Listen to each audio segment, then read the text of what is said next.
നല്ലൊരു വ്യത്യസ്തമായ രുചിയിൽ എണ്ണയൊന്നും ഒട്ടും കുടിക്കാതെ തന്നെ നല്ലൊരു അടിപൊളി നെയ്പ്പത്തിൽ അല്ലെങ്കിൽ നെയ്പ്പത്തിരി നമുക്ക് ഉണ്ടാക്കിയെടുക്കാം. അപ്പോൾ അതിൻ്റെ വീഡിയോ കാണുന്നതിന് മുന്നായിട്ട് ചാനൽ ഇതുവരെ സബ്സ്ക്രൈബ് ചെയ്യാത്തവർ ഒന്ന് സബ്സ്ക്രൈബ് ചെയ്യണേ. അപ്പോൾ ഈ ഒരു നെയ്പ്പത്തിൽ ഉണ്ടാക്കിയെടുക്കാനായിട്ട് നമ്മൾ ചോറ് വെക്കുന്ന അരിയാണ് ഉപയോഗിക്കുന്നത്. അരി നല്ലപോലെ കഴുകിയിട്ട് ഒരു 6-7 മണിക്കൂർ വെള്ളത്തിലിട്ടിട്ട് നല്ലപോലെ കുതിർത്തെടുത്തതാണ്. ഈ അരി അധികമൊന്നും വെള്ളം ചേർക്കാതെ ആവശ്യത്തിന് മാത്രം ഉപ്പ് ചേർത്തിട്ട് നമുക്ക് ചെറിയ തരിയോട് കൂടിയിട്ട് ഒന്ന് അരച്ചെടുക്കണം. 3 കപ്പ് അരിയാണ് ഞാൻ ഇവിടെ എടുത്തിരിക്കുന്നത്. അപ്പോൾ അത് ഒരുപാട് വെള്ളമൊന്നും ചേർക്കാതെ കുറച്ച് കട്ടിയായിട്ട് തന്നെ നമുക്ക് അരച്ചെടുക്കാം. ചെറിയ തരിയോട് കൂടി തന്നെ വേണം അരച്ചെടുക്കാനായിട്ട്. ഗ്രൈൻഡർ ഉപയോഗിച്ചിട്ട് അരച്ചെടുക്കുന്നതായിരിക്കും നല്ലത്.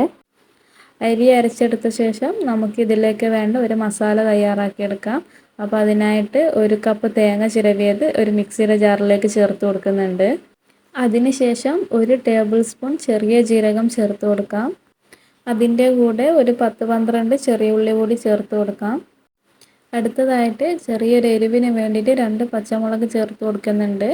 അപ്പോൾ വേണമെങ്കിൽ കുറച്ച് അധികം ചേർത്ത് കൊടുക്കാവുന്നതാണ്.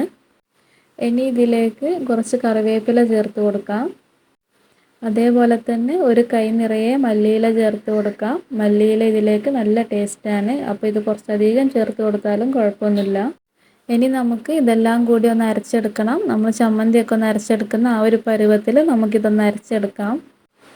ഇതുപോലെ അരച്ചെടുത്ത ശേഷം നമുക്ക് ഈ ഒരു മിക്സ് നമ്മൾ നേരത്തെ അരച്ച് മാറ്റി വെച്ച അരിയിലേക്ക് ചേർത്ത് കൊടുക്കാം.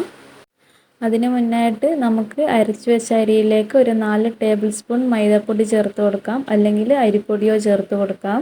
നമ്മുടെ ഈ മാവ് പരത്തിയെടുക്കാൻ പാകത്തിന് ഒന്ന് ടൈറ്റായി കിട്ടാൻ വേണ്ടിയിട്ടാണ് അരിപ്പൊടിയോ അല്ലെങ്കിൽ മൈദപ്പൊടിയോ ചേർത്ത് കൊടുക്കുന്നത്. ഇനി നമുക്ക് ഈ മിക്സ് കൂടി ഇതിലേക്ക് ചേർത്ത് കൊടുത്തിട്ട് നല്ലപോലെ കൈകൊണ്ട് തന്നെ ഒന്ന് കുഴച്ചെടുക്കാം.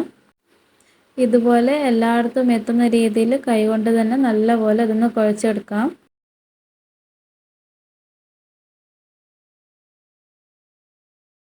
ഈ ഒരു പരുവത്തിൽ കുഴച്ചെടുത്ത ശേഷം നമുക്കിത് ആവശ്യമെങ്കിൽ ഒന്നുകൂടി ടൈറ്റാക്കാൻ വെക്കാം. അപ്പോൾ അതിനായിട്ട് ഒരു വൃത്തിയുള്ള തോർത്തോ അല്ലെങ്കിൽ തുണിയോ ഇതിൻ്റെ മേലെ കവർ ചെയ്ത് വെച്ചിട്ട് ഒരു അരമണിക്കൂർ അങ്ങനെ റെസ്റ്റ് ചെയ്യാൻ വെച്ചാൽ മതി. അല്ലെങ്കിൽ കുറച്ചുകൂടി മൈദപ്പൊടിയുടെ അളവോ അല്ലെങ്കിൽ അരിപ്പൊടിയോ കൂടുതൽ ചേർത്ത് കൊടുത്തിട്ട് മുറുക്കിയെടുക്കാവുന്നതാണ്. ഇനി നമുക്ക് ഇതുപോലൊരു ഉരുളയാക്കി എടുത്തതിന് ശേഷം ഒരു ടവലിലോ അല്ലെങ്കിൽ ഒരു പ്ലാസ്റ്റിക് കവറിൻ്റെ മുകളിൽ വെച്ചിട്ടോ നമുക്കിതൊന്ന് ഷേപ്പ് ചെയ്തിട്ട് ഒന്ന് പരത്തിയെടുക്കാം. ഇത് പരത്തിയെടുക്കുന്ന സമയം നമുക്ക് അപ്പുറത്ത് എണ്ണ ചൂടാവാൻ വേണ്ടിയിട്ട് വെക്കാം. അപ്പോൾ ഇതുപോലെ ഒന്ന് പരത്തിയെടുക്കണം. ഒരുപാട് കട്ടിയാവരുത്, എന്നാൽ ഒട്ടും കട്ടിയില്ലാതെ ആവരുത്. എന്നിട്ട് നമുക്ക് ഇതൊന്ന് എടുത്തിട്ട് ചൂടായ എണ്ണയിലേക്ക് ഇട്ടിട്ട് ഒന്ന് ഫ്രൈ ചെയ്തെടുക്കാം. എണ്ണ നല്ലപോലെ ചൂടായ ശേഷം മീഡിയം ഫ്ലെയിമിൽ വെച്ചിട്ട് വേണം നമുക്കിത് പൊരിച്ചെടുക്കാനായിട്ട്. 2 സൈഡും തിരിച്ചും മറിച്ചും ഇട്ട് വേവിച്ചെടുത്ത ശേഷം നമുക്കിത് കോരിയെടുക്കാം. ഇതുപോലെ നമുക്ക് ബാക്കിയുള്ളത് കൂടി ഫ്രൈ ചെയ്തെടുക്കാം. ഫ്രൈ ചെയ്തെടുക്കുമ്പോൾ ശ്രദ്ധിക്കേണ്ട കാര്യം ഫ്ലെയിം ഒരിക്കലും ലോ ഫ്ലെയിമിൽ വെച്ചിട്ട് ചെയ്തെടുക്കരുത്. അങ്ങനെ വരുമ്പോൾ ഇത് കട്ടിയായി പോവുകയും ചെയ്യും, അതേപോലെ തന്നെ എണ്ണ കുടിക്കുകയും ചെയ്യും. അപ്പോൾ എണ്ണ നല്ല ചൂടായ ശേഷം മാത്രം നമ്മൾ എണ്ണയിലേക്ക് ഇട്ട് കൊടുക്കുക. അതേപോലെ തന്നെ അതിന് ഇട്ട് കൊടുത്ത ശേഷം മീഡിയം ഫ്ലെയിമിൽ വെച്ചിട്ട് നമുക്കിത് ഫ്രൈ ചെയ്തെടുക്കാം.